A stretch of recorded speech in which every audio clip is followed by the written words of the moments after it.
শুধু যে আমরা মনুষ্য কুলে জন্ম নিয়ে মা আমরা একাদশীর উপবাস করেছি না, আমার রঘুপতি রামচন্দ্রও করেছিল একাদশীর উপবাস।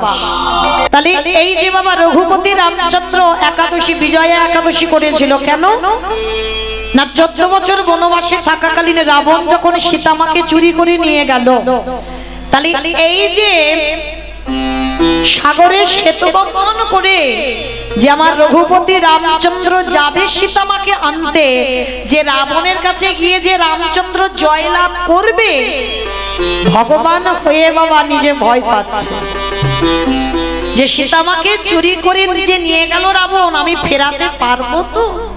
রামচন্দ্রের মনে ভয়। তখনই বাবা রামচন্দ্রকে আদেশ দেওয়া হয়েছিল সীতামাকে আনতে তখনই পারবে, ওই রাবণের সঙ্গে যুদ্ধ করে জয়ী তখনই হতে পারবে যদি রামচন্দ্র এই বিজয়া একাদশীর উপবাস করতে পারে। আর একাদশীটা এমনি এমনি করেনি বাবা, এই একাদশীর উপবাসটা কিভাবে করেছিল দেখো রঘুপতি রামচন্দ্র।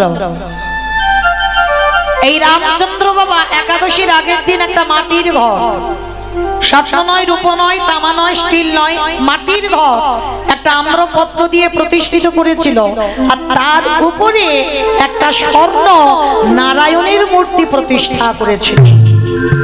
আর ওই নারায়ণের মূর্তি প্রতিষ্ঠা করে সারা রাত জাগরণ করে রঘুপতি রামচন্দ্র করেছিল বাবা একাদশীর উপবাস।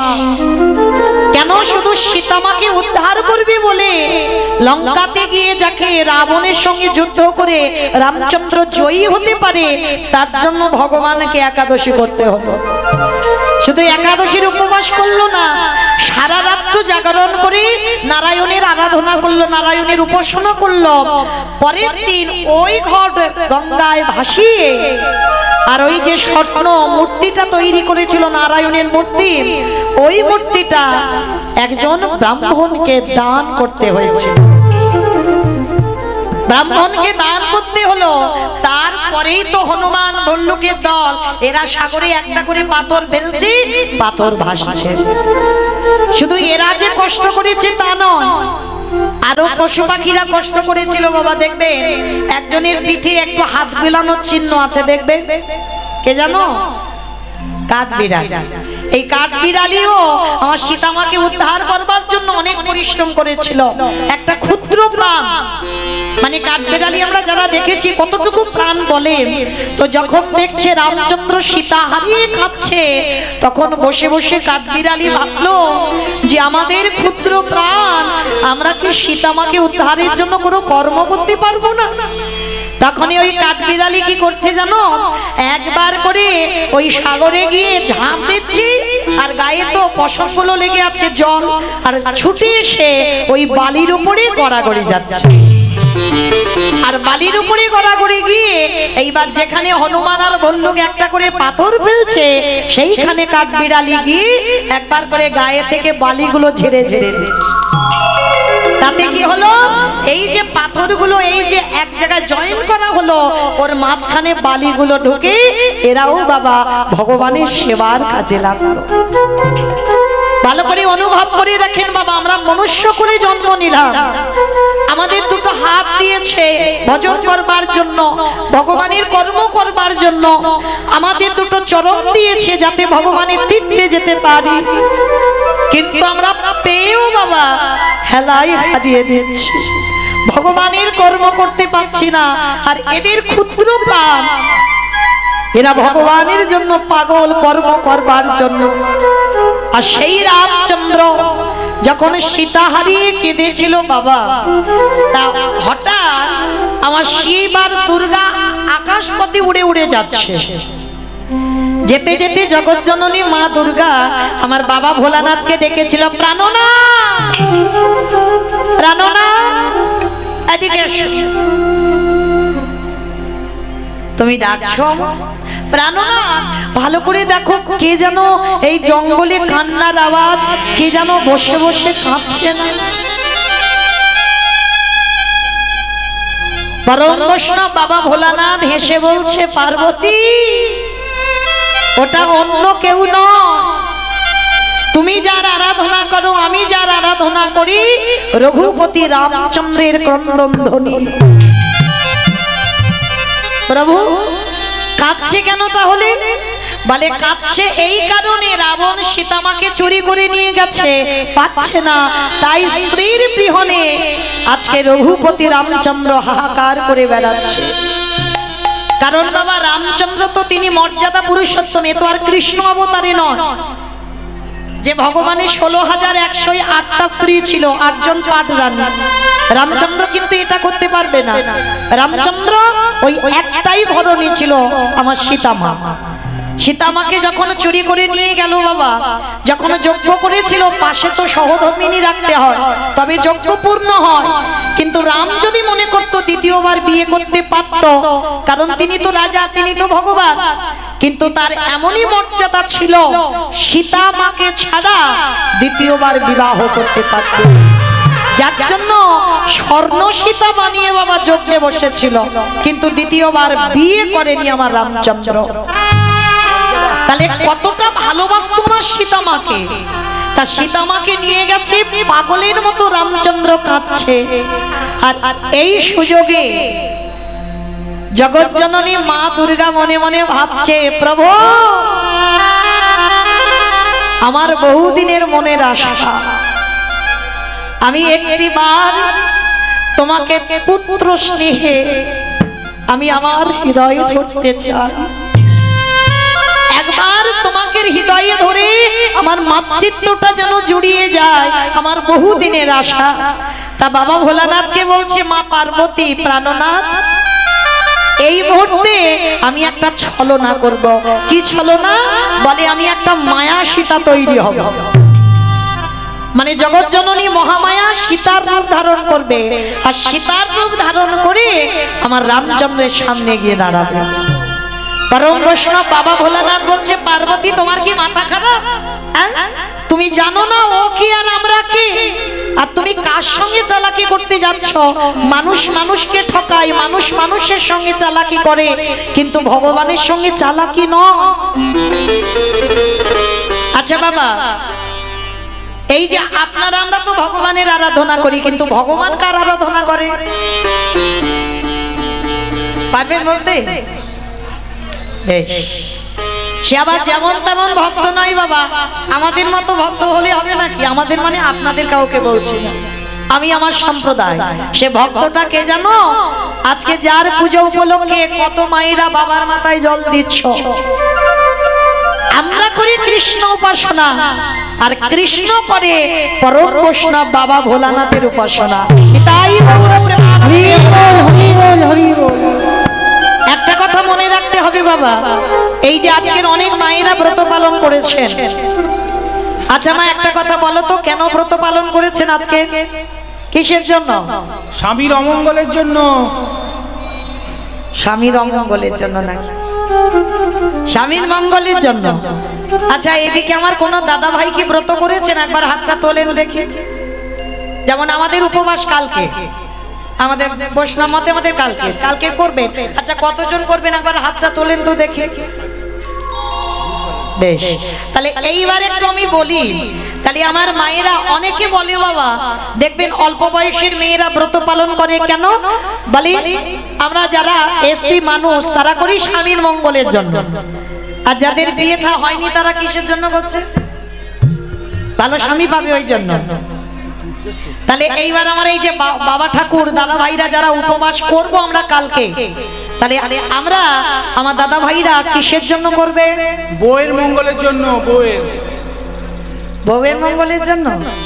হরি বল। সব ভুল কথা। স্বামীর মঙ্গল তো করেছিল বাবা সেই দক্ষ রাজার 27টা মেয়ে, চাঁদের 27টা স্ত্রী। সেই যে দেবগুরু বৃহস্পতি অভিশাপ দিয়েছিল চাঁদের ক্ষয় রোগ হবে, আর যখনই ক্ষয় রোগ হয়েছে বাবা একেবারে মাংসগুলো গলে পচে নষ্ট হয়ে যাচ্ছে, এক পালা বাকি ছিল। আর যখনই বাবা ওই ভাইয়ের কাছে গিয়েছিল, আপনারা আমরা কি বলি বাবা, এই বোনেদের স্বামীদের কি বলা হয়? ভাই বলে তো, আমাদের ওদিকে ভাইরা ভাই বলা হয়। তাহলে চাঁদ আর বাবা ভোলানাথ এরা সম্পর্কিত ভাইরা ভাই হয়। তো যেই না চাঁদের এক পালা বাকি আছে, গিয়ে দাঁড়িয়েছে শিব ঠাকুরের কাছে, আর শিব ঠাকুর দেখা মাত্র চমকে উঠেছে। এ কি চাঁদ, তোমার কি অবস্থা, কি পরিণতি করেছে? বলে কেন? দেবগুরু বৃহস্পতি অভিশাপ দিয়েছে 15 দিনের মধ্যে আমার এই শরীরটা গলে পচে নষ্ট হয়ে যাবে। বলে তাহলে এখন করণীয় কি? বলে একটা কাজ করো, তোমার শরীরে যখন এত জ্বালা, শরীরে যখন এত যন্ত্রণা, তুমি একটা কাজ করো, আমার মাথাটা তো খুব ঠান্ডা, এইবার এক কলা চাঁদকে নিয়ে বাবা আমার জটার ভিতরে রেখে দিল। যার জন্য দেখবেন শিব ঠাকুরের মাথায় একটা চাঁদ তাই আছে তো, আর যার জন্য বাবার একটা নাম হলো চন্দ্রশেখর। আরো বলা হচ্ছে বাবার নাম শশী শেখর, পরম বৈষ্ণব বাবা ভোলানাথের নাম। তার যখন চাঁদকে এক কলা মাথায় রাখলো, এইবার 27টা মেয়ে তো স্বামীকে খুঁজে পাচ্ছে না, কাঁদতে কাঁদতে জামাই বাবুর কাছে এসে দাঁড়িয়েছে, চরণ দুটো ধরে ভোলানাথের কাছে, জামাই বাবু আমাদের স্বামীকে খুঁজে পাচ্ছি না, তুমি দেখেছো কোন রাস্তায় গেছে? সে তো 15 দিন কবে হয়ে গেছে, স্বামী বোধহয় আর বেঁচে নেই। আর জামাই বাবুর সঙ্গে কথা বলতে গিয়ে হঠাৎ দেখে না বাবা এক কলা চাঁদ শিবের জটার উপরে। 27টা মেয়ে দেখা মাত্র চমকে উঠেছে। জামাই বাবু তুমি আমাদের এত ভালোবাসো, আমাদের স্বামীকে তুমি মাথায় রেখেছো, দাও এবার নামিয়ে দাও। পরম বৈষ্ণব বাবা ভোলানাথ বলছে, দেখো শালি, তুমি যদি আমার এই প্রাণটা নিতে চাও আমি এক্ষুনি দিয়ে দেব, তোমরা যদি 27 জন আমার কৈলাসটাকে চাও আমি এক্ষুনি দিয়ে দেব, কিন্তু চাঁদ তো আমি দিতে পারবো না, কারণ চাঁদ যদি আমি মাথা থেকে নামাই তোমাদের চাঁদের হরিবোল হয়ে যাবে, কারণ বাঁচবে না, আমার মাথায় আছে বলে বেঁচে আছে। জামাই বাবু তাহলে কি হবে তুমি বলে দাও। বৈকুণ্ঠপতি নারায়ণ এসে বলল, দাঁড়াও দাঁড়াও দাঁড়াও, কান্নাকাটি বাঁধিয়ে দিও না, তোমাদের স্বামীকে 15 দিনের মধ্যে আবার একটু একটু করে ফিরিয়ে দেব। কি করতে হবে? তোমরা এই 27টা মেয়ে চলে যাও প্রভাস তীর্থে, দ্বিতীয় দিন যাবে, তৃতীয় দিন জলটা তুলবে, আর চতুর্থদশী যেটা আজকে তিথি, এই চতুর্দশীর দিন এসে তোমরা সবাই 27 জন মিলে জামাই বাবুর মাথায় ঢেলে দাও। আর যখন তোমরা জামাই বাবুর মাথায় ঢেলে দেবে, দেখবে চাঁদ 1 কলা 2 কলা 3 কলা হতে হতে 15 দিনের মধ্যে পরিপূর্ণ হবে। কিন্তু চাঁদকে শিব নামাতে পারবে না, কারণ চাঁদকে যদি নামায় তাহলে চাঁদ আর বাঁচবে না। তাহলে মায়েরা কি বুঝলাম? 27টা চাঁদের বউ স্বামীর প্রাণ ফেরাবার জন্য আজকে তিথি, আজকের উপবাস করে বাবার মাথায় জল ঢেলেছিল। কিন্তু মায়েরা আমাদের স্বামীদের কি ওই ক্ষয় রোগ হয়েছে নাকি? হয়নি তো। তাহলে কি জন্য করেছি এইটা তো জানতে হবে। আমরা হিন্দু ধর্মের মানুষ, আমরা সনাতন ধর্মের মানুষ, শুধু কয়েকজন নয়, প্রত্যেকের কর্তব্য এই শিব চতুর্দশী ব্রত উপবাস করা। কেন? একটা কথা বলে যাই বাবা, সরাসরি ভগবানের কৃপা অত সোজা নয়, কারণ আমরা সেই সৌভাগ্য অর্জন করিনি যে আমরা সরাসরি ভগবানের কৃপা পেয়ে যাব। ভগবানের কৃপা পেতে গেলে ভগবান বারবার বলছে, আমি সবথেকে যাকে ভালোবাসি আগে তার চরণ আশ্রয় করো। এই যে আমার বাবা ঠাকুররা বললেন, ভগবান যার চরণ আশ্রয় করে আছে তিনি তো ভক্ত। আর পৃথিবীর মাটিতে, ত্রিলোকের মাটিতে সবথেকে বড় বৈষ্ণব যদি হয় একজন, তিনি হলেন বাবা ভোলানাথ। আর যদি বাবা তার নাম তো আশুতোষ, একটা বেলপাতার বাতাসা, একটু দুধ গঙ্গা জল মাথায় ঢেলে দাও, দিলেই বাবা তিনি সন্তুষ্ট হয়ে যাবে। আর একবারে যদি বৈষ্ণবের কৃপা কেউ পেয়ে যায়, তার অচিরে কৃষ্ণ কৃপা হবে হবে হবে। নিতাই গৌর হরি বল হরি বল হরি বল। তো বাবা যারা আজকে শৈব তারা তো করেছেন, তো আমাদের বৈষ্ণব মতে কালকে যারা করবেন তাদের চরণে আমার মতো অধম কীর্তনিয়া কোটি কোটি ধন্যবাদ প্রণাম। কারণ কৃষ্ণ কৃপা পেতে গেলে আমাদের পরম বৈষ্ণবের চরণ আশ্রয় করতে হবে, আর ওই চরণ ভজলেই পেয়ে যাব গোবিন্দ চরণ। তাহলে মায়েরা সোজা কথা একটা বলে দিলাম, শিব চতুর্দশী ব্রত পালন করার একটাই কারণ, কৃষ্ণ প্রেম ভক্তি লাভ করার জন্য। জড় জগতে কোনো স্বামী নয়, কোনো স্ত্রীর মঙ্গল নয়, একটাই জন্য শিব চতুর্দশী ব্রত কর্ম, যাতে আমাদের কৃষ্ণ প্রেম ভক্তি লাভ। আর যারা ব্রত করেছেন ওই একটাই জিনিস চাইবেন বাবার কাছে, যে প্রভু আমি যেন কৃপা করে কৃষ্ণ চরণ আশ্রয় করতে পারি। তাহলে সেই বাবা ভোলানা পার্বতীকে বলছে, পার্বতী তোমার কি মাথা খারাপ? তুমি এটা কি করছো? তুমি সীতার রূপ ধরে যাবে ভগবানের সামনে, আর ভগবান চিনতে পারবে না? জগৎ জননী মা দুর্গা বলছে অসম্ভব। আমি যদি একবার গিয়ে দাঁড়াই আমার রামচন্দ্র চিনতে পারবে না, আর আমি প্রভু মনে করি একবার রামচন্দ্রকে হৃদয় ধরব, আর তাতে কি হবে? আমার মাতৃত্বটা আশাটা পূর্ণ হয়ে যাবে। কোন কুবাসনা কুকামনা নিয়ে নয় বাবা। বাবা ভোলানাথ বারণ করছে, কিন্তু মা জগৎ জননী শুনছে না। এইবার সীতার রূপ ধারণ করে এইবার যেই না রামচন্দ্রের কাছে গিয়ে দাঁড়িয়েছে, রামচন্দ্র তো ক্রন্দন করছে সীতা মার জন্য, আর যেই না ওই মা সীতার রূপ ধরেছে, পিছন থেকে রামচন্দ্র গিয়ে ডাক দিল, মা। ভগবানের সঙ্গে চালাকি হয়, যেই না মা বলে ডেকেছে সঙ্গে সঙ্গে ছটকে উঠেছে মা। কে ডাকলো? তা মা তবু ছলনাময়ী ছলনা করছে, তাহলে আমি মা হব কেন? আমি তো সীতা, আমি তোমার সামনে এসেছি। ভগবান কেঁদে উঠল, মা আজকে তোমার কাছেও আমি হাসির পাত্র। তুমি ভুলে গেছো আমি কে আর তুমি কে? তুমি ভাবলে কি করে আমি তোমাকে চিনতে পারবো না? তুমি আমার মা, আমি তোমাকে মা বলে ডেকেছি, তুমি আমার সীতা মা নও। এইবার যেই না মা বুঝতে পেরেছে নিজ রূপটা ধারণ করেছে, মা তুমি এই রূপটা ধরলে কেন? হে দয়াময়, আমার বহুদিনের আশা, একবার পুত্র রূপে তোমার হৃদয় ধরব। এই জন্য আজকের আমি সীতা রূপ ধরে এলাম।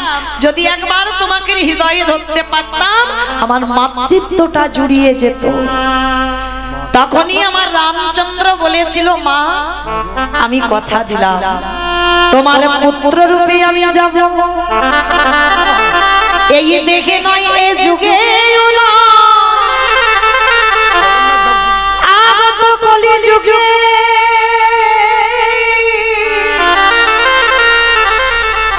ওই ভোলানাথ হবে সীতা। আরে মা সেই দিন তোমার নাম হবে সীতা। কলিযুগে ওই অদ্বৈত আচার্যের ঘরণী হবে, তোমার নাম হবে সীতা। আর ওই সীতা নাম অনুসারে পরম বৈষ্ণব ভোলানাথের কলিযুগে নাম হবে সীতা নাম। আমি এই আশীর্বাদ আমি করে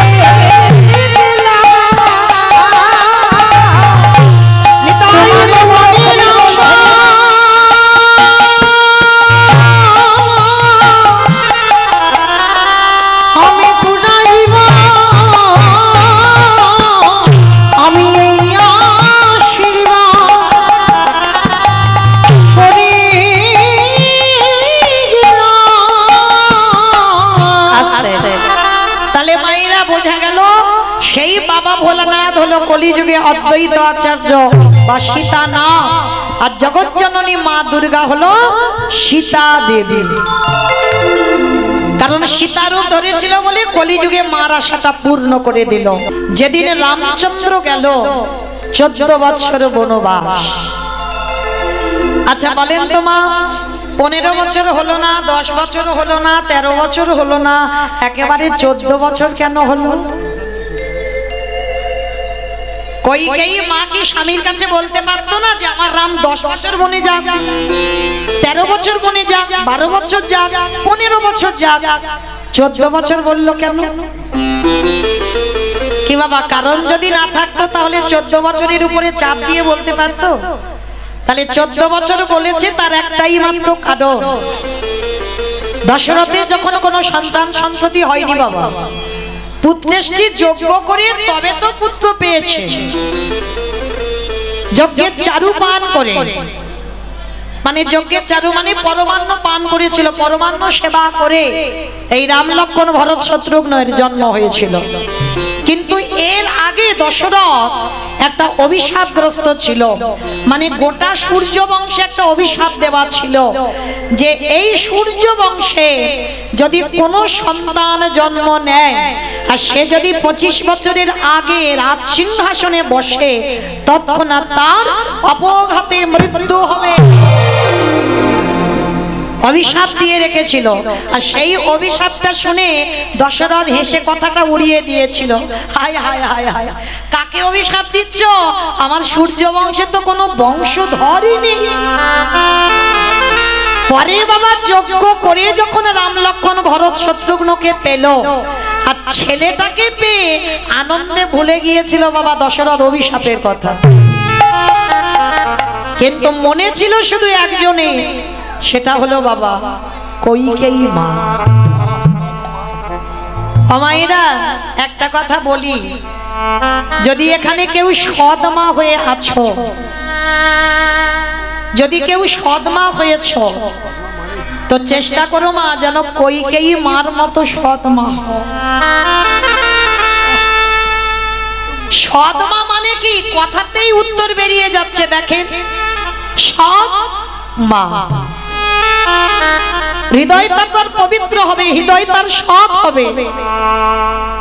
মনে রেখো মা, যে যার হৃদয়ে মাতৃত্ব থাকবে, শুধু নিজের ছেলেটা ছেলে আর অন্যের ছেলেটা ছেলে নয়, সেটা কোনোদিন মায়ের হৃদয়ে আসে না। যদি তুমি প্রকৃত মা হও, তোমাকে যদি কেউ মা বলে ডাকে, তুমি নিজের ছেলেকে যেমন চোখে দেখবে, তার থেকে বাবা বেশি চোখে দেখতে হবে অন্যের ছেলেটাকে। কারণ নিজের ছেলের বেলায় যদি বাবা একটু কম দামি জামা কাপড় কিনে দাও, কিন্তু এই সব ছেলের বেলা তোমাকে দামি জামা কাপড় দিতে হবে। নিজের ছেলে বললে বুঝবে, কারণ ওটা তুমি তার মা। তোমার ছেলেকে একটা ছোট বাটিতে খেতে দাও, আর অন্যের ছেলেকে বাবা বড় বাটিতে খেতে দিতে হবে। যদি তোমার চরিত্রটা এমন হয়, তাহলে তুমি কিঞ্চিত কইকেয়ী মার চরিত্র অর্জন করেছো। এই যে রাম রাজা হবে যখন রাজ্যে ঘোষণা হলো, কারোর মনে ছিল না মা, কইকেয়ী মার মনে ছিল রাম যদি রাজা হয় আমার রামের মৃত্যু হয়ে যাবে। কারণ দশরথ তো ভুলে গেছিল অভিশাপের কথা, শুধু মনে ছিল আমার কইকেয়ী মা, আমার রাম যদি রাজা হয় আমার রামের মৃত্যু হবে। কারণ অভিশাপ আছে 25 বছরের আগে রাজা হওয়া যাবে না। তাহলে কি হবে? রামকে কায়দা করে এই রাজ্যের বাইরে পাঠিয়ে দিতে হবে। ভালো করে ভাবে, রামের যদি তখন অত কম বয়স হয়, ভরতের কি 25 বছরের বেশি বয়স ছিল? ছিল না তো। এই ত্যাগের জায়গাটা একটু লক্ষ্য করে, এদের বলবে মা, মরণ যদি হয় আমার ভরতের হোক, মরতে যদি হয় আমার ভরত মরুক, কিন্তু আমার রাম যেন ভালো থাকে। এত বড় কথা কইকেয়ী মা কাউকে বলতে পারেনি, কিন্তু আমার রাম জানতো। ওই বনবাসে যাওয়ার আগে রাতের অন্ধকারে কইকেয়ী মাকে গিয়ে বলেছিল, মা, আমি যদি বনবাসে না যাই, আমার জন্য কত যোগী মুনি ঋষিরা যুগ যুগ ধরে তপস্যা করছে, আমাকে পাবার জন্য কঠোর পরিশ্রম করছি কবে রামের চরণ পাবো। আর আমি যদি অযোধ্যায় রাজ সিংহাসনে বসি তাহলে তো আমি এদেরকে উদ্ধার করতে পারবো। তাই কৃপা করে তুমি একমাত্র আমার সেই মা, যে কথাটা কাউকে তুমি না বলে তুমি আমাকে বনবাসে পাঠাবে। আর কইকেয়ী মা এই কথাটা গোপনে রেখে রামকে বনে দিল, ভরতকে 14 বছরের ভরতকে বনবাসে দিয়ে, হরি বল, রামকে বনবাসে দিয়ে ভরতকে রাজ সিংহাসনে বসালো। আর যেদিন আমার রাম ফিরেছিল বাবা অযোধ্যায়, অযোধ্যায় তো সাজো সাজো রব। যেদিনটা বাবা আমরা কালী পূজার দিন, দিওয়ালি, ওই দিন রামচন্দ্র ফিরেছিল বনবাস থেকে, যার জন্য বাবা ঘরে ঘরে মোমবাতি জ্বালা হয়, ঘরে ঘরে প্রদীপ জ্বালানো হয়। কেন? অযোধ্যা থেকে রাম চলে গিয়েছিল, সেদিন থেকে অন্ধকার নেমে এসেছিল। আর যেদিন রাম আসবে সারা অযোধ্যা চারিদিকে বাবা ওই প্রদীপ মোমবাতি চারিদিকে আলোয় আলোকিত হয়েছিল, সোনার মতো ঝলমল করছিল। আজকে রাম ফিরে এসে দরজায় দাঁড়িয়েছে, দরজায় দাঁড়িয়ে শুধু একটাই কথা ডাক দিয়েছিল, মা মা গো।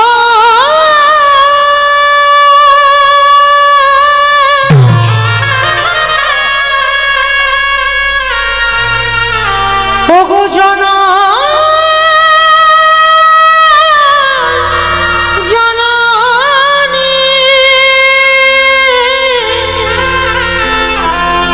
একেবারে দেখা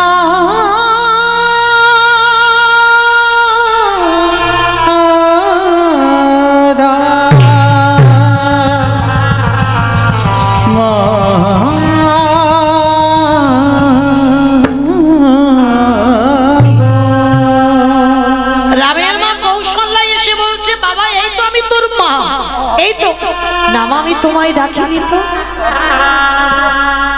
সুমিত্রা এসে বলছে, মা বাবা এই তো আমি তোর একটা মা, আমি তোমায় ডাকিনি তো।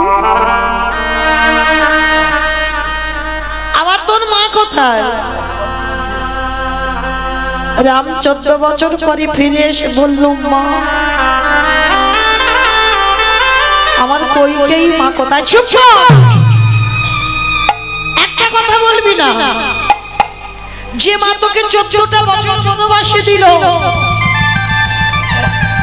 যে মা তোর বাবার প্রাণটা নিয়ে নিল, সেই কইকেয়ী মাকে আমরা সবাই কারাগারে বন্দী করেছি। ওর মুখ আমরা কেউ দেখি না। রামচন্দ্র ওইখানেই বসে পড়েছি।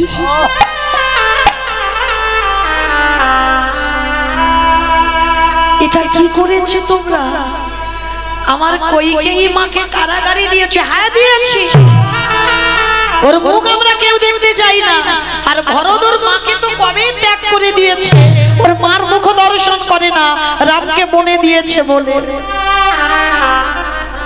এত বড় ত্যাগ একবারও কাউকে বলিনি বাবা। আমি রামের মঙ্গলের জন্য রামকে বনে পাঠিয়েছি, একবারও কাউকে বলিনি। কইকেয়ী মা কেঁদে কেঁদে অন্ধ, কইকেয়ী মা শেষ পরিণতি দেখে, কেঁদে কেঁদে অন্ধ, চোখে দেখতে পায় না, রামের জন্য কেঁদে। শুধু ওই কারাগারে খুঁজে বেড়াচ্ছে রাম, আমার রাম এলি বাবা, ওরে রাম রে।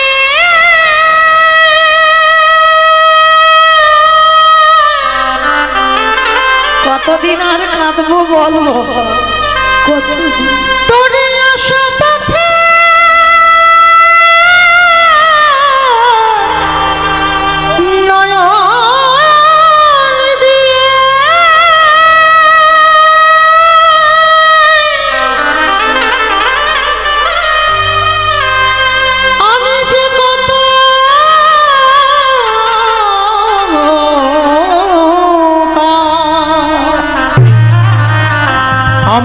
কত কাটিয়ে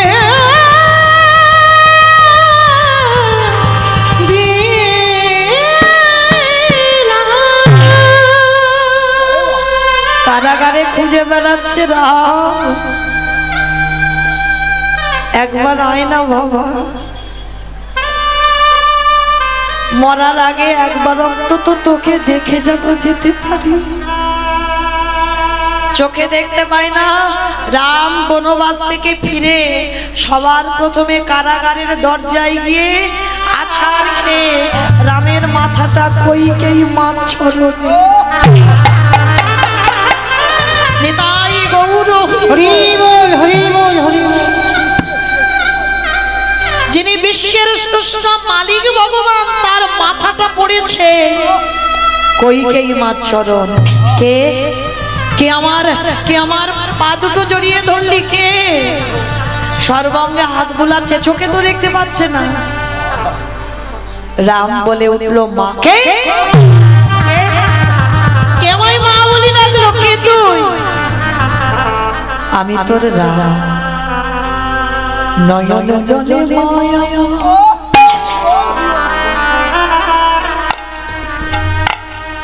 ওই না রামকে হৃদয়ে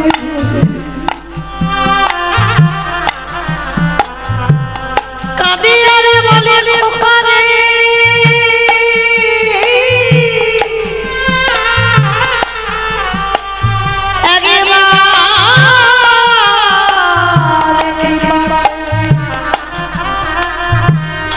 একবার করুণা করে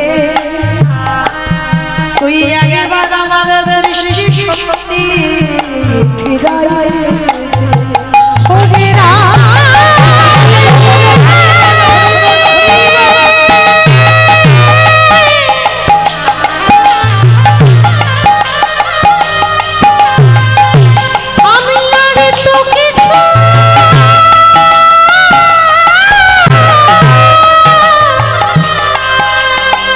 কিছু চাহি না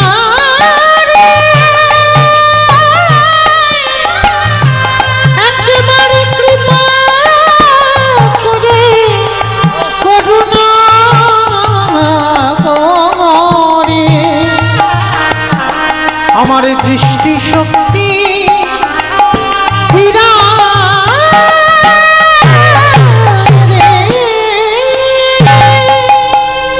আমি ভক্ত বড় ও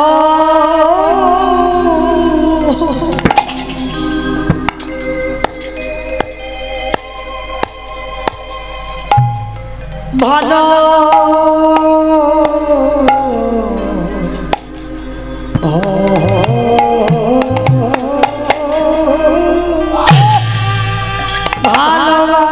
ভালোবাসি আমি যে ভক্তের লাগি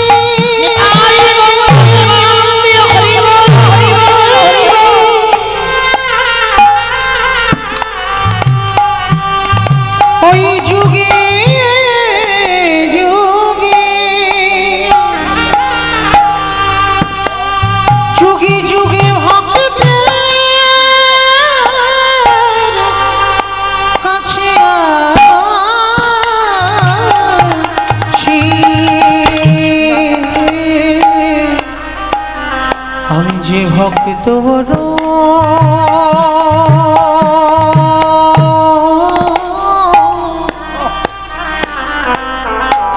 ভালো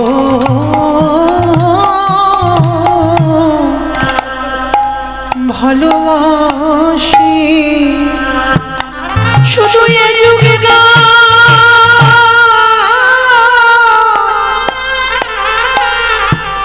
প্রতি যুগে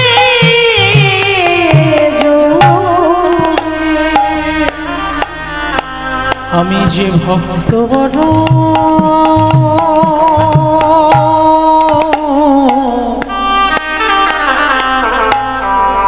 বড় ভালো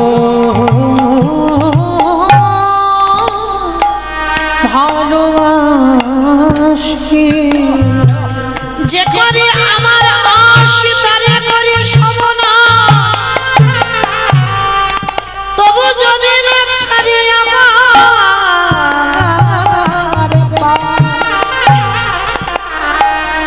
তারপরে হয়ে যাই আমি তার দাসে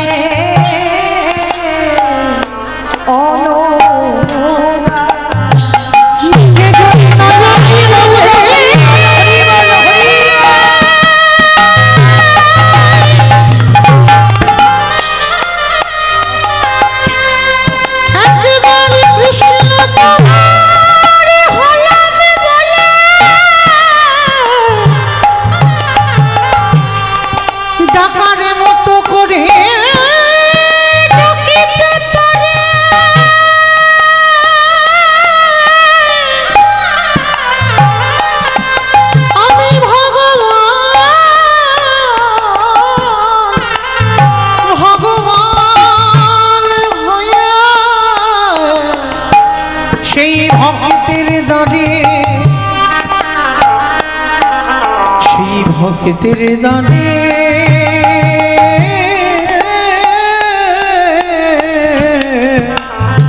বাধা পড়ি।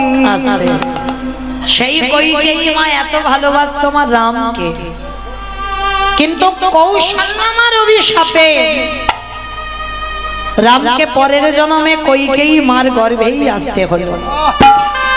যখন রাম বনে গেল, কৌশল্যা কেঁদে অভিশাপ দিয়েছিল, কইকেয়ী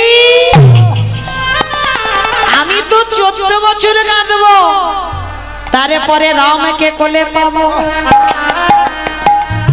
একদিনে যদি আমার রামকে আমি ভালোবেসে থাকি, তোকে আমি অভিশাপ দিয়ে রাখলাম। 14 বছর পরে রাম ফিরে পাবো, কিন্তু আমি একজন মা হয়ে তোকে অভিশাপ দিলাম, যতবার তুই জগতে সন্তানের জননী হবি, ততবার তোকে জনমে জনমে পুত্র হারা হতে হবে।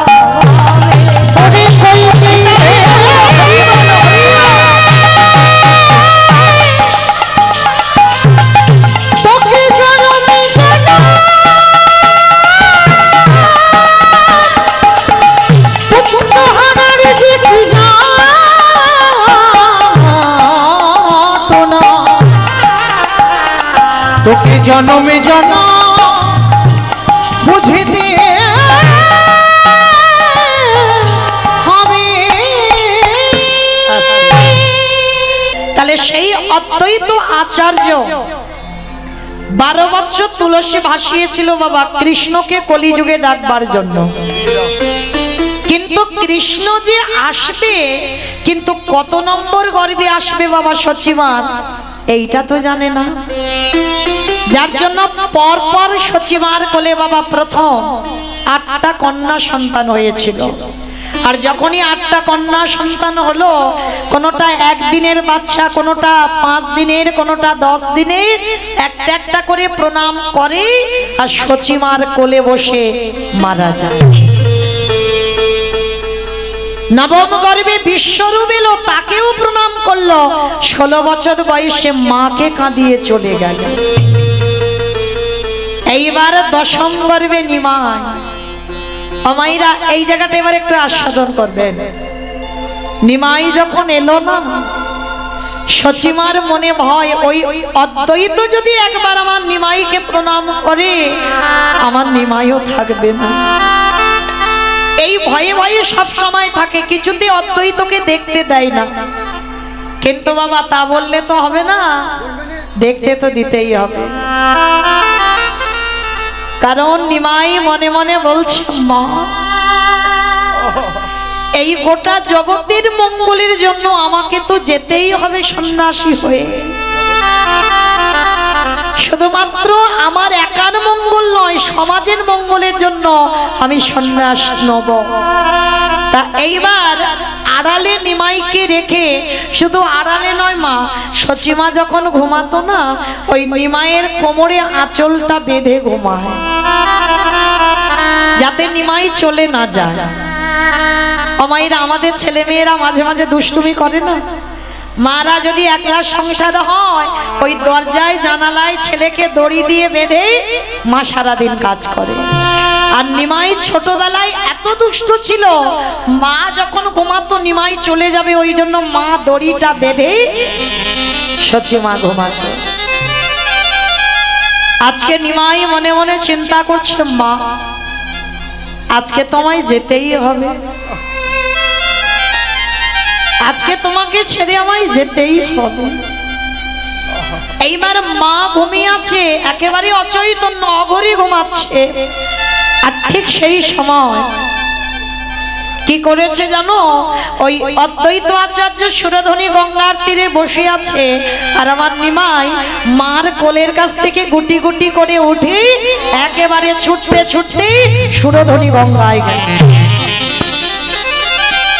তখন আমার নিমাইয়ের বয়স ছিল বাবা মাত্র 5 বছর। আর 5 বছরের নিমাই সুরধনী গঙ্গার তীরে গিয়ে বাবা হরি নামের খেলা খেলছে। আর অদ্বৈত আচার্য দূর থেকে মনে মনে চিন্তা করছে, এই তো প্রভু, এবার আমি দেখব তোমাকে কে আটকে রাখতে পারে, তোমাকে কে ধরে রাখতে পারে। আজকের আমি যখন তোমায় একলা পেয়েছি আমি তোমাকে প্রণাম করব করব করব। আর নিমাই যখন হরিনাম করছে আর পরম বৈষ্ণব অদ্বৈত আচার্য পিছন থেকে গিয়ে একেবারে নিমাইয়ের চরণে মাথাটা দিয়ে ষষ্ঠাঙ্গে প্রণাম, চিৎকার করে বলে উঠল,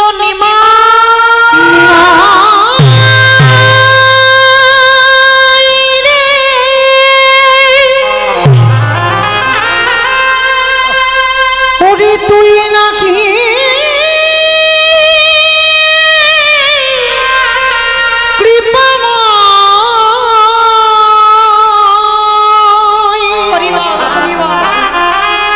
একেবারে কৃপা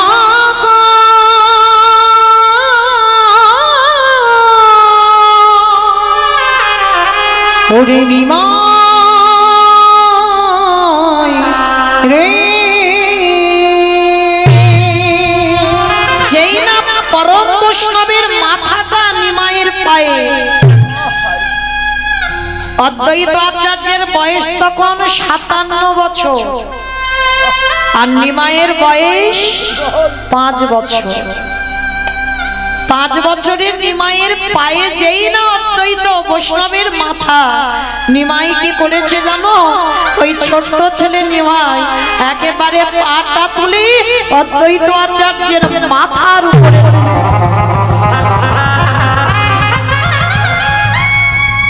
আর জানতে বাকি থাকে বাবাকে ভগবান।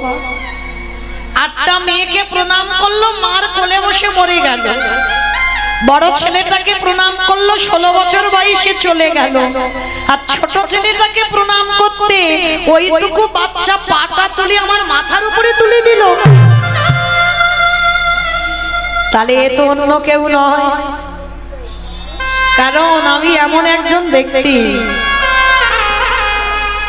ছোটবেলায় এই অদ্বৈত আচার্য নবদ্বীপে বাবা এক জগৎজননী মায়ের মন্দির ছিল, আর মায়ের হাত ধরে ছোটবেলায় কমলাক্ষ গিয়েছিল নবদ্বীপে।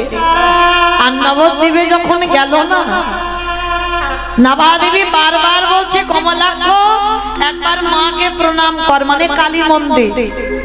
কমলাক্ষকে বলছে একবার মাকে প্রণাম কর। কমলাক্ষ বলছে, ও মা আমি প্রণাম করতে পারবো না, কারণ আমি যদি প্রণাম করি তাহলে এক্ষুনি মূর্তিটা ত্রিখণ্ডিত হয়ে যাবে। এইটুকু বয়সে তুই মনে করিস কি খুব বড় ভক্ত হয়ে গেছিস? তুই মূর্তিকে প্রণাম করলে মূর্তি ভেঙে যাবে। মা আমি সত্যি কিন্তু বলছি, আমি যদি প্রণাম করি মূর্তি থাকবে না, এক্ষুনি ভেঙে যাবে। আমাকে এরা কি কেউ জানে যে কাকে গর্ভে ধরেছে? যদি জানতো তাহলে কি এই কথা বলতে পারতো? জানে না বলেই তো আজকের এই কথাটা বলবো। নাভাদেবী বলছে, কমলাক্ষকে প্রণাম কর তুই। জোর করছে ছেলেকে। ছেলে বলছে ঠিক আছে, তবে মূর্তি যদি ভেঙে যায় তুমি কিন্তু আমায় বকবে না মা। বললাম তো বকবো না, প্রণাম কর।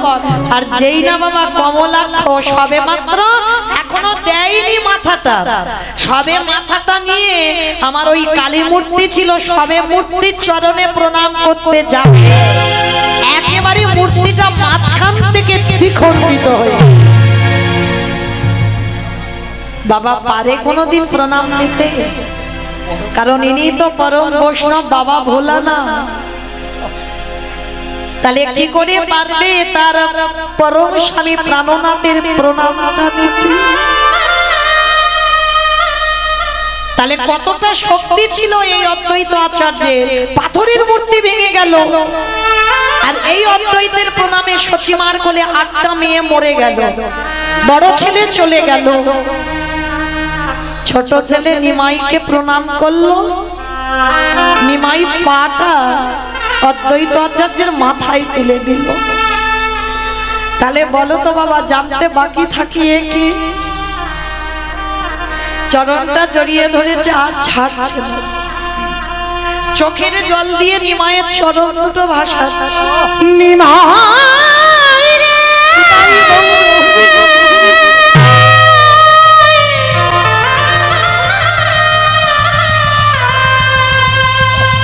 ওরে করুণা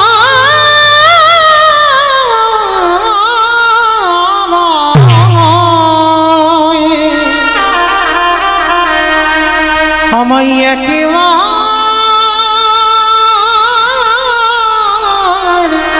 করুণা কর রে। যেই না চরণটা ধরে কাঁপছে নিমাই, বুঝতে দিচ্ছে না।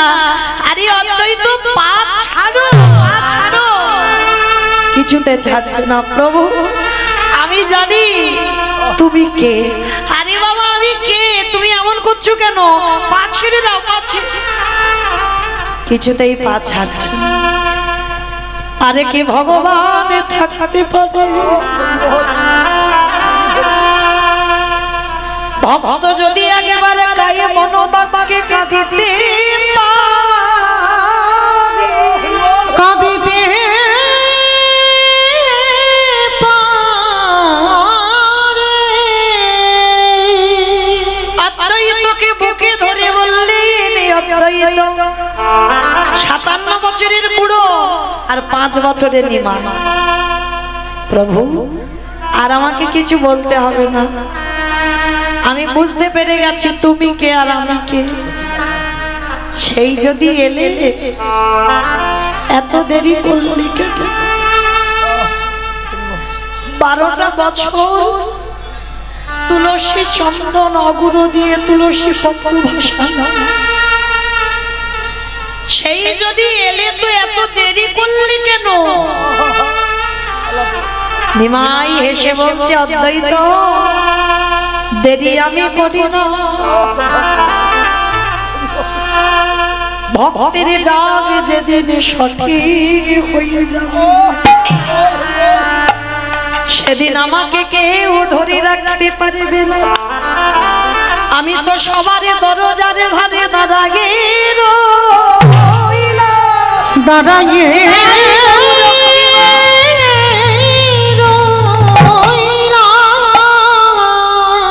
যদি আগে মার নয়ন জলে একেবারে নয়ন জলে কৃষ্ণ তোমার হলাম বলে, হ্যাঁ কৃষ্ণ তোমার হলাম বলে, যদি একজন ভব ডাকার মতো ডাকি আমারে ভগবান কি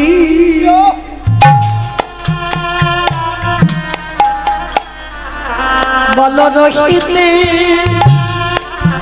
হে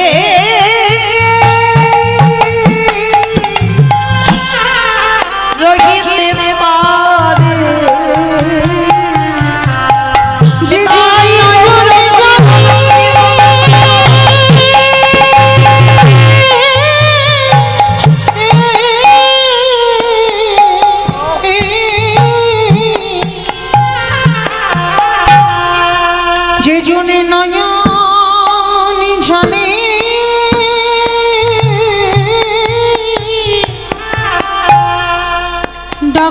মতো ডাকিতে পাহাড়ে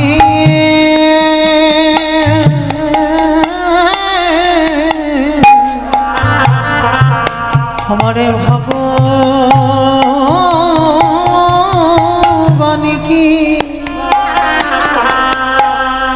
ভগবান কি কহিতে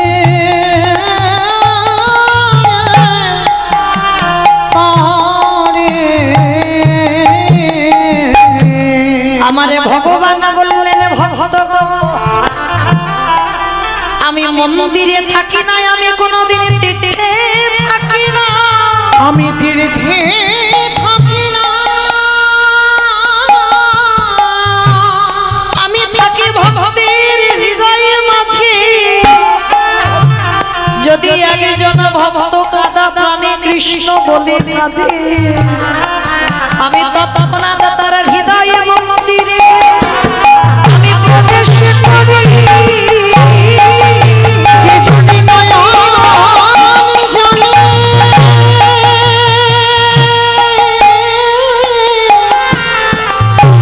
কৃষ্ণ বলে কাঁদিতে পারে, আমি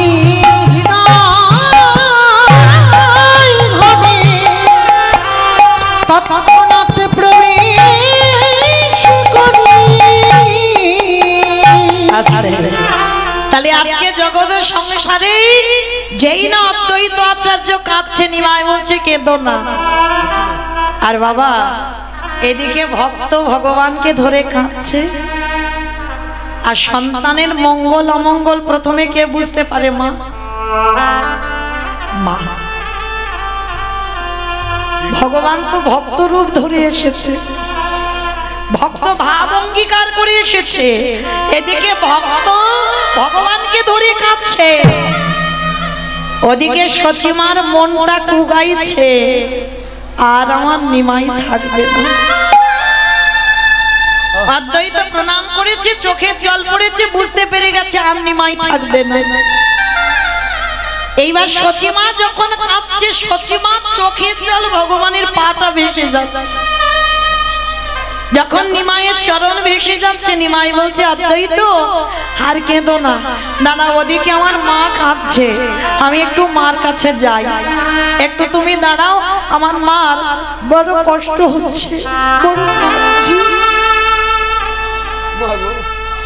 ছুটে গেছে নিমাই, মার কোমরটা জড়িয়ে ধরে বলছে ওমা, মা তোমার চোখে জল কেন? মা তুমি কাঁদছো কেন? আচ্ছা বাবা, ডাক্তার যদি বলে দেয় তোমার সন্তানকে তুমি চিকিৎসা করছো কিন্তু বেশি দিন আর থাকবে না তোমার কাছে, যদি মা জানতে পেরে যায় সে মায়ের অবস্থা কেমন হয়? সচিমা তো বুঝতে পেরে গেছে নিমাই আর থাকবে না। কাছে দাঁড়িয়ে দাঁড়িয়ে নিমাই এসে মার গলা জড়িয়ে ধরে বলছে ওমা, মা গো তোমার চোখে জল কেন? তুমি কাঁদছো, তুমি আমায় বলো তুমি কেন কাঁদছো? মা তাড়াতাড়ি করে জলটা মুছে নিয়ে বলছে কই বাবা, আমি কাঁদিনি তো, আমি কাঁদবো কেন? আমি কাঁদিনি মা, জগতে সবাই মিথ্যাবাদী, তুমি আমার মা হয়ে তুমিও মিথ্যা বলছো। কি বাবা, জগতে আমাদের মতো মিথ্যাবাদী আর কেউ আছে? আমরা বললাম কৃষ্ণ ভজন করব, কেউ করছি না বাবা, সারাদিন শুধু বিষয় বৈভবে ডুবে রইলাম, আমার করে গেলাম।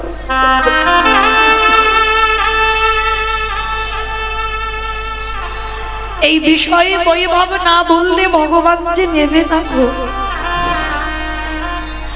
আজকে যেই না মা খাচ্ছে, মাকে বলছে মা জগতে সবাই মিথ্যাবাদী, তুমিও মিথ্যা বলছো। বলে কেন রে নিমাই, আমি কি এমন মিথ্যা বলেছে? বলে মা আমি জানি তুমি কেন কাঁদছো। এইবার মা ঘুরিয়ে ধরেছে, নিমাই তুই যখন গোটা জগতের খবর রাখিস তাহলে তুই তোর মায়ের কান্নার খবরটাও তো রেখেছিস। তাহলে বলতো নিমাই আমি কেন কাঁদছি? তার নিমাই বলছে মা তুমি যে কেন কাঁদছো আমি বলবো, কিন্তু বললে তুমি সহ্য করতে পারবে তো? কারণ আমি তো জানি তোমার কাঁদার কারণটা কি, আমি বলবো তুমি নিতে পারবে তো? নিমাই তোর 8টা দিদিকে হারিয়েছি, বড় দাদাকে হারিয়েছি, তোর বাবাকে হারিয়ে কেঁদে কেঁদে আমি পাষাণী হয়ে গেছি। আমার আর কোনো দুঃখতে দুঃখ মনে হয় না, কোনো শোকে আমার শোক মনে হয় না, আমার হৃদয়টা পাষাণের থেকে আরো কঠিন হয়ে গেছে। বল বাবা, আজ আমি তোর মুখ থেকে শুনবো আজকে তুই আমি কেন কাঁদছি। তবে শোনো মা, আমার কথাটা শুনবার পর তোমার হৃদয়টা ভেঙে চৌচিরে হয়ে যাবে। তুমি শক্ত করে তোমার হৃদয়টা ধরে রেখো। তুমি কাঁদছো এই কারণে তুমি জানতে পেরে গেছো যেদিন তোমার নিমাইয়ের 24 বছর বয়স হবে সেদিন তোমার নিমাই সারা নদিয়াবাসীকে কাঁদিয়ে তোমাকে কাঁদিয়ে চির জনমের মতো হয়ে যাবে সর্বত্যাগী সন্ন্যাসী। নিতাই গৌর হরি বল হরি বল। যেই না বলল সর্বত্যাগী সন্ন্যাসী, সঙ্গে সঙ্গে নিমাই বলল তবে মা আমি কথা দিলাম, তুমি না বললে তো আমি যাব না। তুমি যেদিন বলবে নিমাই তুই চলে যাবি সেদিন চলে যাব, তার আগে জগতে আমার কেউ কোথাও পাঠাতে পারবে না। আর তবে মা আমি যাব বটে, আমার যাওয়ার পর আমি 3টে জায়গায় সর্বদাই থাকবো। কোথায় জানো? ওই রাঘবের আলয়ে, ওই নিত্যানন্দ নগরে, ওই না সচি মায়ের রন্ধনশালে। রান্না করতে গিয়ে যদি একবার কেউ সচি মাকে স্মরণ করতে পারো তার রান্না স্বাদই আলাদা হয়। কেন?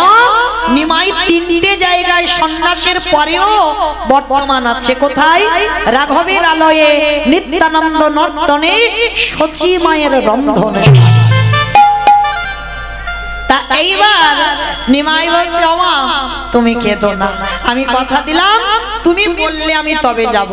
কিন্তু বাবা আপনারা আমরা তো সবাই জানি সেই নিমাই 24 বছর বয়সে সন্ন্যাসী হয়ে গেল। তাহলে ভালো করে বিচার করে দেখে আমরা একটা সন্তান হারিয়ে পাগলিনী হয়ে যায়। আর সচিমার দশাটা কি গো? প্রথমে 8টা মেয়ে চলে গেল, দ্বিতীয়বারে বড় ছেলেটা চলে গেল, আবার ছোট ছেলেটাও চলে গেল। তাহলে কেমন মা অপরাধ করেছিল? নিশ্চয়ই তো বাবা কোনো অপরাধ ছিল যার জন্য মায়ের এই দশা। অপরাধটা কি জানো? মনে রাখেন অভিশাপ দিল জনমে জনম তোকে ভোগ করতে হবে সন্তান হারাবার বেদনা। সেই কৌশল্যার অভিশাপে কইকেয়ীকে আসতে হলো দেবকী হয়ে। দেবকী হয়ে প্রথম গর্ভে 6টা সন্তান হলো, কংস মামার হাতে মৃত্যু হলো। 7ম গর্ভে এলো বলরাম, ওই বসুদেবের প্রথমা পত্নী রোহিণীর গর্ভে চালনা হলো। 8ম গর্ভে এলো কৃষ্ণচন্দ্র, ওই কংস মামার হাত থেকে বাঁচবার জন্য বাবা বসুদেব ভাদ্র কৃষ্ণাষ্টমী তিথিতে ওই কৃষ্ণকে কোলে করে নিয়ে মাথায় করে ওই নন্দালয়ে রেখে এলো। জগৎকে কৌশল্যা হরি বল, কৌশল্যার অভিশাপে কইকেয়ীকে দেবকী হতে হলো। আরে সেই দেবকী হয়ে 8টা সন্তান প্রথমে জন্মে হারালো। ওই দেবকী মার দ্বিতীয় জন্ম হলো গুন্ডিচা মা। গুন্ডিচা মা মানে ইন্দ্রদ্যুম্ন রাজার স্ত্রী, জগন্নাথ ধাম পুরী ধাম যে প্রতিষ্ঠা করেছিল ইন্দ্রদম্ন রাজা, ওর স্ত্রী যার নাম হলো গুন্ডিচা। আর ওই গুন্ডিচা একটা নয়, দুটো নয়, তিনটে নয়, 10টা নয়, কটা? 18টা সন্তান হলো। যারা যাবেন দেখবেন 18টা ছেলে মাথার রক্ত দিয়ে 18 নালা হয়ে আছে। জগন্নাথ দেখলে হবে না, জগন্নাথ দেখতে গেলে আগে 18 নালা দেখতে হবে।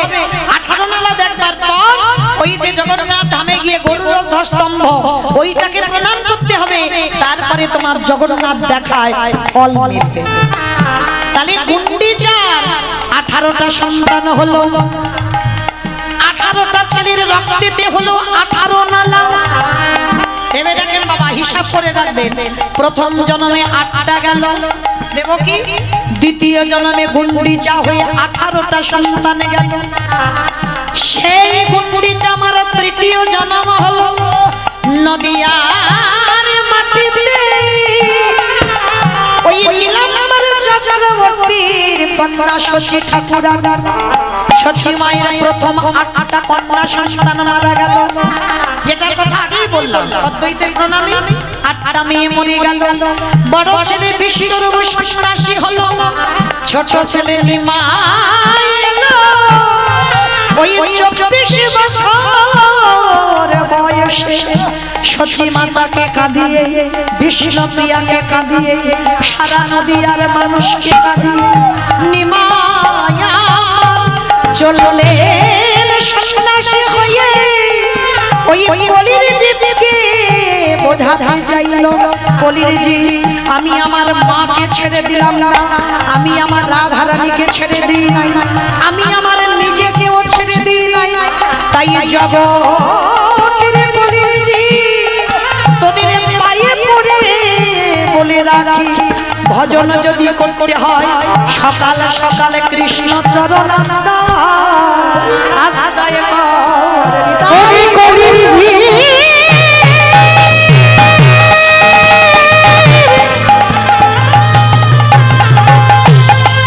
তোদের হাতে ধরে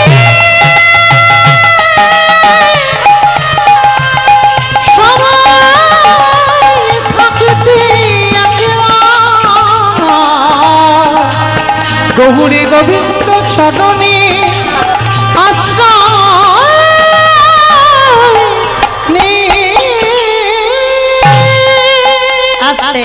তাহলে পরিষ্কার বোঝা গেল মা কৌশল্যা নন্দন রামকে 14 বছর বনে দেওয়ার অপরাধে সেই কৌশল্যার অভিশাপে প্রথম জন্মে দেবকী হয়ে 8টা গেল, দ্বিতীয় জন্মে গুন্ডিচা হয়ে 18টা গেল, তৃতীয় জন্মে শশী ঠাকুরানী হয়ে 10টা চলে গেল। তাহলে কাঁদালে কাঁদিতে হয় এ কথাটা মিথ্যা নয়। ব্যাংকে টাকা রাখলে বাবা যেমন সুদে আসলে বেড়ে যায়, যদি কেউ আমরা অজান্তে অপরাধ করে ফেলি সেটাও বাবা ব্যাংকের টাকার মতো সুদে আসলে বেড়ে যাবে যাবে যাবে। তাহলে যদি এই সাধু সঙ্গ করা যায়, ভক্ত সঙ্গ করা যায়, তাহলে বাবা যদি কিঞ্চিত আমাদের খণ্ডন হয়। তবে ভজন করলে হবে না, কি করতে হবে? ভক্ত চরণ তলে গড়া গড়িলা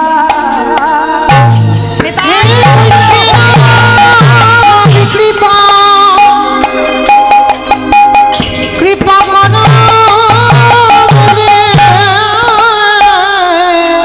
ভক্ত চরণ তলে গড়া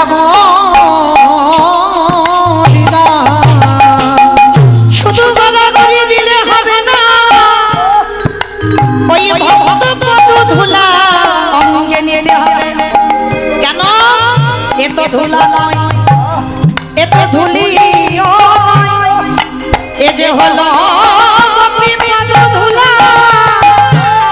এই ধুলা মাখিয়াছিল নন্দের কালা।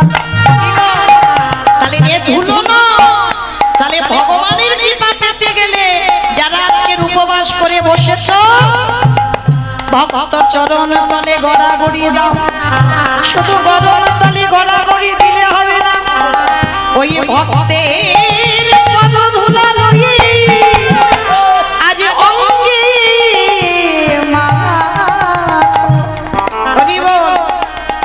অঙ্গে মাখয়া নয়ন জলে ভাসো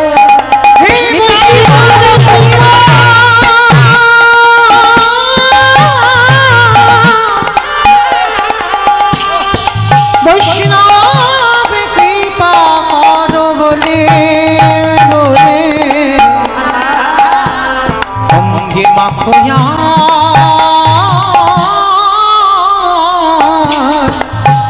নয়নে জলে ভাসো।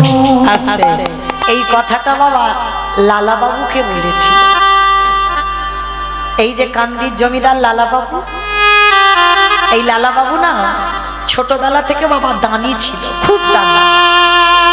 দেখবেন অনেক অনেক ছেলেরা, আপনারা ছেলেদের জন্ম দিয়েছেন, ছোটবেলা থেকে একটু দানি হয়, মানে নিজে না খাবে কিন্তু বন্ধু বান্ধবকে খুব ভালোবাসে। লালা ছিল খুব দানি। তো লালার বাড়িতে একদিন এক ভিখারি এসেছিল বাবা। ভিখারি এসে কন্যা দায়গ্রস্ত, মানে মেয়েকে বিয়ে দিতে হবে। লালার বাবাকে বলেছিল, বাবু আমাকে 1000 টাকা দিতে পারো? তা লালার বাবা বলেছিল 1000 টাকা দেবে না।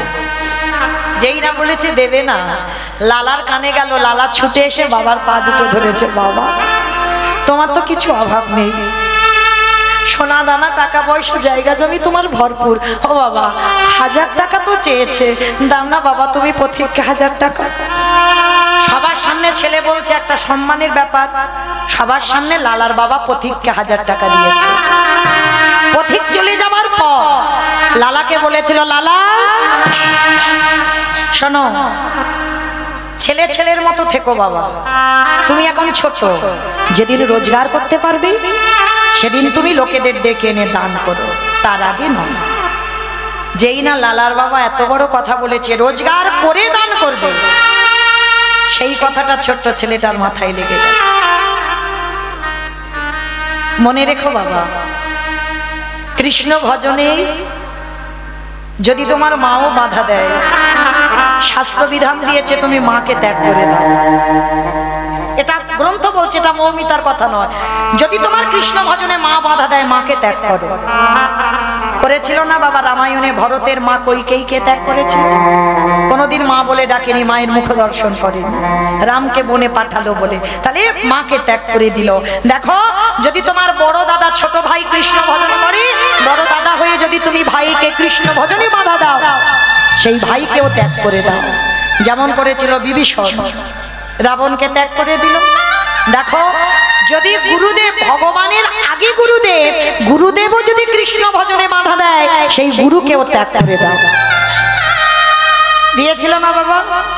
বলি মহারাজ শুক্রাচার্যকে ত্যাগ করে দিয়েছিল না? শুক্রাচার্য কিন্তু জানতো ওই যে বামন রূপী সে ভগবান, ত্রিপাদ ভূমি চেয়েছিল, ভালো করে বুঝতে পেরেছিল গুরুদেব যে ওটা ভগবান, আর বুঝতে পেরেও শিষ্যকে ভজনে বাধা দিয়েছিল। বারবার বলেছিল ও যেমন তেমন ছেলে নয়, বলি তুমি ত্রিপাদ ভূমি দান করবে না। বলি নিজে সংকল্প করেছিল, গুরুদেব তুমি জেনে গেছো ওটাকে, জানা সত্ত্বেও তুমি আমার কৃষ্ণ ভজনে বাধা দিচ্ছ। তবে আমি জানি গুরুদেব, তোমার বাক্য অমান্য করব মানে আমাকে নরকে যেতে হবে। আমি যাব, আমি নরকে যাব, কিন্তু গুরুদেব তুমি আমার কৃষ্ণ ভজনে যখন বাধা দিচ্ছ, আমি তো তোমার বাক্য পালন করব না। আমি তোমার বাক্য অবাধ্য হয়ে নরকে যাব বটে, কিন্তু আমি আজকের ওই বামনকে ত্রিপাদ ভূমি দেব। তাহলে গুরুকে ত্যাগ করে দিল, বাবাকে ত্যাগ করে দিয়েছিল প্রহ্লাদ হিরণ্যকশিপুকে।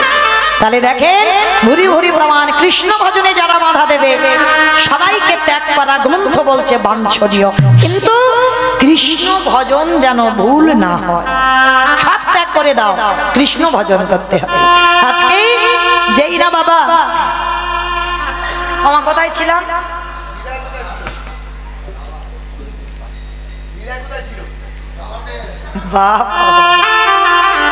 মানে মন প্রাণ আছে কীর্তনে। তাহলে লালার বাবা যেই না বললো রোজগার করে দান করবে, সেই দিন লালা প্রতিজ্ঞা করেছিল পিতাকে ত্যাগ করব। পিতাকে ত্যাগ করে 12 বছর বয়সে লালা চলে গেল বর্ধমান। 20 টাকার বেতনে বনে কাজ করছিল, কর্মচারী, জমিদারের ছেলে হয়ে বাবার একটা কথাই চলে গেল, 20 টাকা অনেক মাইনে কাজ করে, তাতেই খাওয়া পড়া, তাতেই থাকে। আর যেদিন লালার বাবার বার্ধক্য দশা এলো, ওই লালার বাবার চৈতন্য হলো, আমার একমাত্র বংশের প্রদীপকে আমি তাড়িয়ে দিলাম। কিন্তু আমি জানি আমার লালার এত জেদ, আমি বেঁচে থাকতে আসবে না। সবাইকে প্রজাদের বলে গেল, যেদিন আমি মরে যাব আমার লালাকে ফিরিয়ে আনিস তোরা। বাবা মরলো, তারপরে এসে লালা বাড়িতে দাঁড়ালো, জমিদারির কাজ চালনা করলো, যে যা চায় লালা তাই দিয়ে দেয়। দান ছত্র খুঁড়েছিল, কারোর কষ্ট কারোর অভাব দেখতে পেল না। কিন্তু একদিন একটা কথায় লালার চৈতন্য হয়ে গেল, বাবুজি বেলা যে যায় বাসনায় আগুন, কামনা বাসনায় আগুন দিয়ে লালা ছুটলো বৃন্দাবন।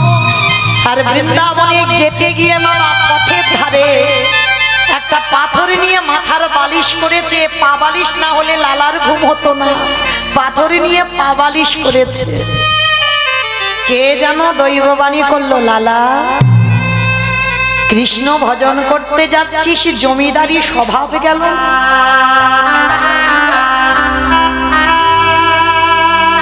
পা বালিশ না হলে ঘুম হবে না, মাথার বালিশ না হলে ঘুম হবে না।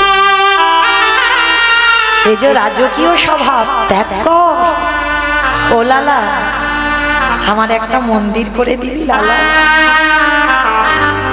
লালা তখনই স্বপ্নে বলেছিল, প্রভু একদিন আমি জমিদার লালা ছিলাম, আমার প্রচুর অর্থ ছিল, কিন্তু প্রভু আজকে তো আমি জমিদার লালা নয়, আজ আমি ভিখারি লালা। এই লালা, আমি কি বলেছি যে ইট বালি সিমেন্টে গেঁথে আমার মন্দির কর? আমি ওই মন্দিরে তো থাকি না বাবা, আমি থাকি কোন মন্দিরে জানিস? এই জগৎ সংসারে ভক্তের এই হৃদয় মন্দিরে আমি বাস করি। এই জগতে কোন ভক্ত যদি হৃদয় দরজা খুলে রাখে, আমি সেই ভক্তের হৃদয়ে বাস করি। নিতাই গৌর প্রেমান, হরি বল হরি বল হরি। আজকে সেই লালার মতো আজকেরও রুইদাসকে ভগবান বলল, আমার একটা মন্দির করে দে, তোর হৃদয় মন্দিরে থাকতে চাই। লালা হরি বল, রুইদাসের এত ভক্তি, এত প্রেম, ভগবান বসে বসে খাচ্ছে। রুইদাস তুই মুচি খুলে গেলি, কিন্তু তোকে তো জাতি তুলতে হবে, কিন্তু এই সমাজ তোকে মেনে নেবে না, সমাজ তোকে ঘৃণা করবে। না না না, আমাকে ওই ছেলেটাকে একটু জাতে তুলতে হবে, ওই ছেলেটাকে একটু বৈষ্ণবের সম্মান দিতে হবে, কিন্তু কি করে দেব? ভগবান চিন্তায় বসেছে। হঠাৎ পঞ্চ পাণ্ডব ছুটে এসেছে ভগবানের কাছে। কৃষ্ণ সখা, কৃষ্ণ, কি ব্যাপার? ও কৃষ্ণ, একটা প্রশ্ন করব। কি প্রশ্ন? ভগবান চোখের জলটা মুছে ফেলে বলছে, বলো কি প্রশ্ন? যুধিষ্ঠির মহারাজ বলছে, কৃষ্ণ কুরুক্ষেত্রের মাঠে পিতামহ ভীষ্মকে সরসজ্জায় দিলাম, অস্ত্রগুরু দ্রোণাচার্যকে বধ করলাম, কত রথী মহারথীকে মারলাম, আমার ভাইদের মারলাম, ভগ্নিপতিকে মারলাম, তাহলে এই যে আত্মীয় পরিজনদের মারলাম, এতে তো পাপ হয়েছে। তা ভগবান হেসে বলছে, তাই একটু হবে না? গুরুজনদের মারলে তো পাপ হবে। ও কৃষ্ণ, তা পাপ যখন হয়েছে, সকল পাপ থেকে মুক্তি পাবো কি করে? ভগবান মনে মনে চিন্তা করছে, এই তো সুযোগ, এই সুযোগে আমি বেটা উচিত ছেলেটাকে যাতে তুলবো। এই আশায় আমি ঘুরে ঘুরে বেড়াচ্ছিলাম। বলছে, শোনো যুধিষ্ঠির দাদা, সকল পাপ থেকে যারা যারা মুক্তি পেতে চাও, এটা মৌমিতা বিধান দিচ্ছে না, কিন্তু ভগবান বিধান দিচ্ছে পাণ্ডবদের, সকল পাপ থেকে যদি মুক্তি পেতে চাও, তাহলে তোমাদের বৈষ্ণব সেবা দিতে হবে। যুধিষ্ঠির বলছে, কৃষ্ণ তোমার কি মাথা খারাপ? আমি তো রাজস্বই যজ্ঞ করেছিলাম, কই মুক্তি তো পাইনি। বলে, মুক্তি পাবে কি করে? তুমি কি প্রকৃত বৈষ্ণব সেবা দিয়েছো? শোনো, প্রকৃত বৈষ্ণব সেবা যেই হবে, স্বর্গে জয় ঘন্টা বাজবে, আর স্বর্গে জয় ঘন্টা বাজলেই তোমরা পাণ্ডবরা বুঝতে পেরে যাবে সকল পাপ থেকে মুক্ত। এইবার যদি যুধিষ্ঠির মহারাজ বলতে কৃষ্ণ তাহলে তুমি তোমার বিচারে বলে দাও, তোমার বিচারে প্রকৃত বৈষ্ণবটা কে? ভগবান চিন্তা করছে এই তো সুযোগ হয়ে গেছে, রাস্তা তো বেরিয়ে গেছে, আমি মুচির ছেলেটাকে যাতে তুলবো। দেখো এবার কিরকম মজাটা করি আমি। শোনো, আমার বিচারে যদি যেতে চাও তাহলে আমার বিচার বলতে গেলে কাশী ধামে যার বাস, যে আমার পরম ভক্ত, যার নাম হলো রোহিতাস। আর যেই না বলেছে রোহিতাস বাবা, পাণ্ডবরা 10 পা দূরে লাফিয়ে চলে গেছে। বলে কৃষ্ণ ছি ছি ছি ছি ছি ছি ছি ছি ছি গো, একটা মুচি, অসম্ভব, ওই মুচিকে আমরা নিয়ন্ত্রণ করতে পারবো না, ও ছোট যা। ভগবান বলছে দেখো আমার কাছে জানতে চেয়েছো, আমি বলেছি প্রকৃত বৈষ্ণবটা কি। এবার নিমন্ত্রণ করবে কি করবে না, পাপী হবে কি হবে না, যাবে কি যাবে না, সেটা তো তোমাদের ব্যক্তিগত ব্যাপার। জানতে চেয়েছো বলেছি, এবার কি করবে সেটা তোমরা জানো। তবে হ্যাঁ, যে কেউ গেলে হবে না, যেতে হবে তৃতীয় পাণ্ডব অর্জুন। অর্জুনের উপর দায়িত্ব দিচ্ছে কেন? আর কারো দিতে পারলো না? যুধিষ্ঠির, নকুল, সহদেব, ভীম আছে, দিতে পারলো না, অর্জুনকে দিল কেন? না, ওই বেটার বাবা বড্ড অহংকার। আর কেনই বা অহংকার হবে না? যার রথে সারথি বলে কথা, তার তো একটু অহংকার হবারই কথা। তো এইবার যেই না ভগবান বলেছে অর্জুন তাহলে তোমাকে যেতে হবে, ভগবান বলছে কৃষ্ণ অসম্ভব, আমি যাব একটা ক্ষত্রিয় কুলের ছেলে, আমি যাব একটা মুচির বাড়ি, অসম্ভব, আমি যেতে পারবো। ঠিক আছে, পাপী হবে কি হবে না সেটা তোমাদের ব্যক্তিগত। এইবার কি করবে বাবা? কৃষ্ণ আজ্ঞা পালন করতে হবে, উপায় নেই। আজ পর্যন্ত যা যা বলেছে তাই তাই করেছে। যুধিষ্ঠির বলছে অর্জুন তোমাকে যেতেই হবে ভাই। অর্জুন মনে মনে করছে কৃষ্ণ যাব, কিন্তু ওই বেটা আমার বাড়ির ধারে কাছে যাতে আসতে না পারে তার একটা কায়দা আমি করে আসি। মামা বলো তো নিমন্ত্রণের আগে কারণ মাথায় যদি এই বদ বুদ্ধিটা চেপে যায় যে যদি না আসে তো খুব ভালো হয়, তাহলে সেই নিমন্ত্রণে কি ছিঁড়ি ছাঁচ হবে? এইবার দেখো, এইবার অর্জুন কৃষ্ণ চরণ ধুলা নিল, বেদনা হারে জয় শ্রী মুরারে,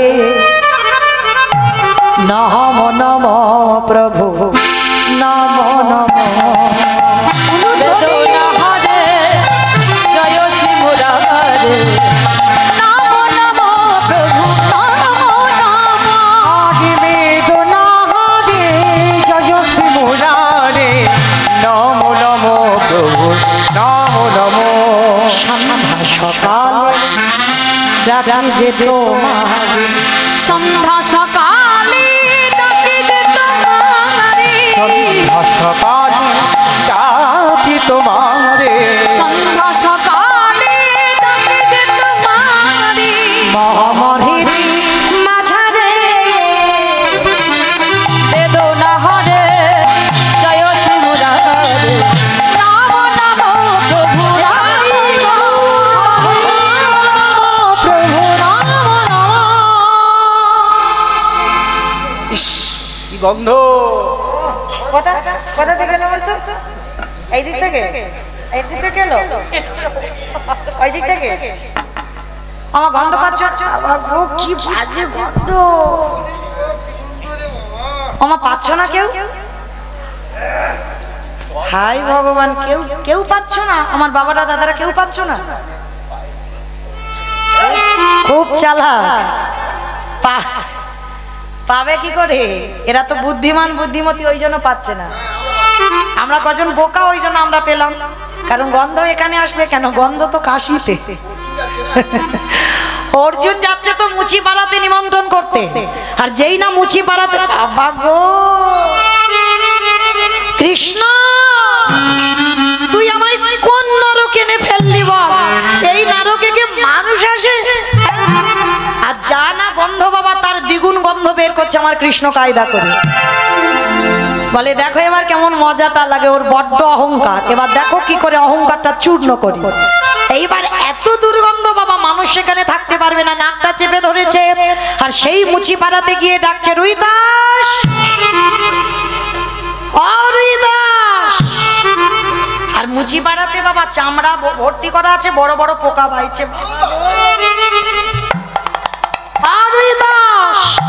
আর যেখানে দাঁড়িয়ে ডাকছে সেইখানে তো একটা ছোট্ট কুড়ে ঘর, একটা তাল পাতার কুড়ির ঘর, তাল পাতার দরজা, আর তার ভিতরে বসে বসে হাতে করে কাম, মুখে বলে না।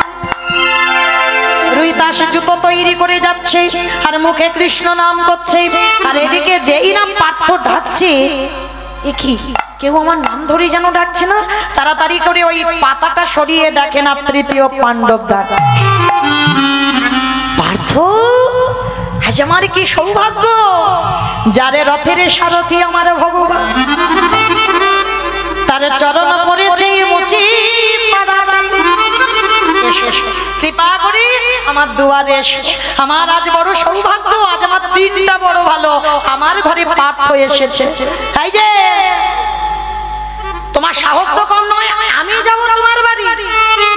শোনো, আমার তো আসার ইচ্ছা ছিলই না, আমার নিমন্ত্রণ শিখে নাও, কারোর যদি কাজে লাগে। কিরকম নিমন্ত্রণ করছে দেখো, আমার তো আসার ইচ্ছা ছিল না, কৃষ্ণ বললো ওই জন্য আমি এলাম। দেখো তুমি নাকি নতুন করে আজকাল বৈষ্ণব হয়েছো, তো শোনো কালকে আমরা একটু ভক্ত সেবা দেবো, বৈষ্ণব সেবা দেবো, ওই জন্য তোমাকে নিমন্ত্রণ করতে এলাম, কিন্তু আমার ইচ্ছাতে নয়, কৃষ্ণ বলল ওই জন্য এলাম। তো শোনো, বৈষ্ণব যদি হও তো তাহলে যেও, আর বৈষ্ণব যদি না হও আমার বাড়ি লবণ অন্ন ধ্বংস করতে বাড়ির ধারে কাছে যাবে না।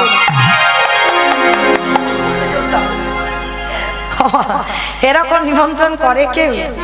এত বড় কথা বললো, কিন্তু বাবা রুইদাস তো বৈষ্ণব, তার চরিত্র তার স্বভাবটা একটু লক্ষ্য করে। করজোর করে মাথাটা নিচু করে বলছে, পার্থ আমি বৈষ্ণব না আমি মুচি সে তো আমি জানি না, সে জানে আমার কৃষ্ণ। তবে তুমি যখন এসেছো নিমন্ত্রণ করতে আমি যাব, কিন্তু তার আগে দুপুরবেলায় এসেছো আমার ঘরে, এসো আমার বাড়ি কিছু প্রসাদ পাও, তারপরে তো অসম্ভব। আমি ক্ষত্রিয় কুলের ছেলে, আমি তৃতীয় পাণ্ডব অর্জুন, আমি যাব একটা মুচির বাড়িতে? তোমার সাহস হয় কি করে, তোমার এত বড় স্পর্ধা হয় কি করে?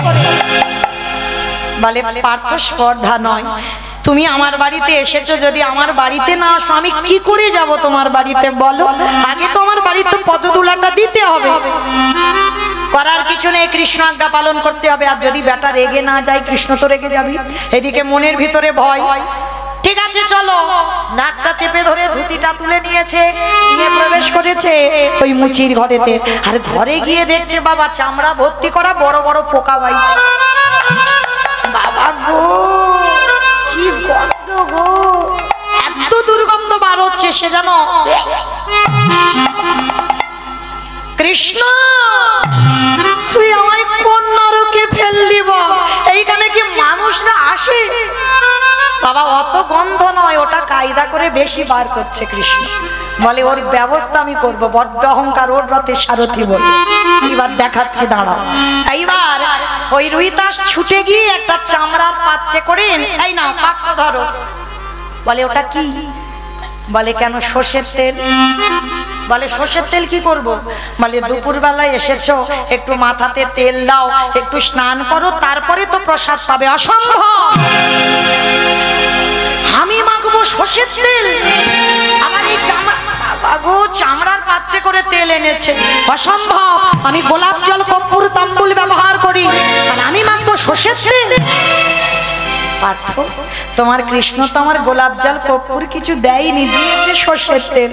তা যা দিয়েছে আমি তোমাকে তাই তো দেবো, বলো নাহলে কি দেবো বলো? কৃষ্ণ তুই কোথায় এনে আমায় ফেললি বল? নাকটা চেপে ধরেছে। বলো এইবার এক ফোঁটা তেল মাথায় দিয়েছে, তেল দেওয়া মানে জল দিতেই হবে। বলো রীতা স্নান করবো কোথায়? পার্থ ওই যে দেখা যাচ্ছে একটা কুয়ো আছে, ওইখানে দেখবে উপরেই জল, ঘটি রাখা আছে, কাটিয়ে তুমি স্নান করে এসো। সরু রাস্তা দিয়ে যাচ্ছে, একেবারে ভর্তি করা আছে চামড়া, মানে বড় ব্যবসায়ী রুইদাস, তবে লাভের জন্য নয়, কৃষ্ণ ভক্ত তো, মানে প্রতিদিন এক জোড়া করে জুতো বিক্রি হবে। আজকের জুতো ওই চামড়া ঢিবি করে রেখেছে আর তার মাঝখান দিয়ে যাচ্ছে, এইবার নাকটা চেপে ধরে গিয়েছে। রুইদাস জল কই? ওমা জল আছে, তাতে চামড়া ভিজানো আছে। জল দেখতে পাচ্ছি না। বলে পার্থ, ওইখানে কুয়ো আছে, কুয়োতে চামড়া ভিজানো আছে, তো একটা কাঠি দিয়ে তুমি চামড়াগুলোকে একটু সরিয়ে দাও। হাই ভগবান, জলে চামড়া ভিজানো, সেটা কাঠি দিয়ে সরালে কি হবে মা দশা? হেভি হবে, হেভি। বাবা গো, আমি কি করে এখন যাই বলো? তেল যখন দিয়েছি জল তো দিতে হবে, উপায় নেই, আর জল নেই কুয়ো ছাড়া। এইবার কোন রকমে কাঠি দিয়ে চামড়াগুলোকে সরিয়েছে, সরিয়ে বাবা ঘটিটা দিয়ে সবে মাত্র জলটা, এমন সময়ে জলের মধ্যে দেখে কিনা আমার মকর বাহিনী গঙ্গা বসে আছে। মা, তুই চামড়া ভিজানো জলে কেন? আর তোর সর্বশরীরে পোকা বাইছে, তুই চামড়ায় ঢেকে আছিস কেন?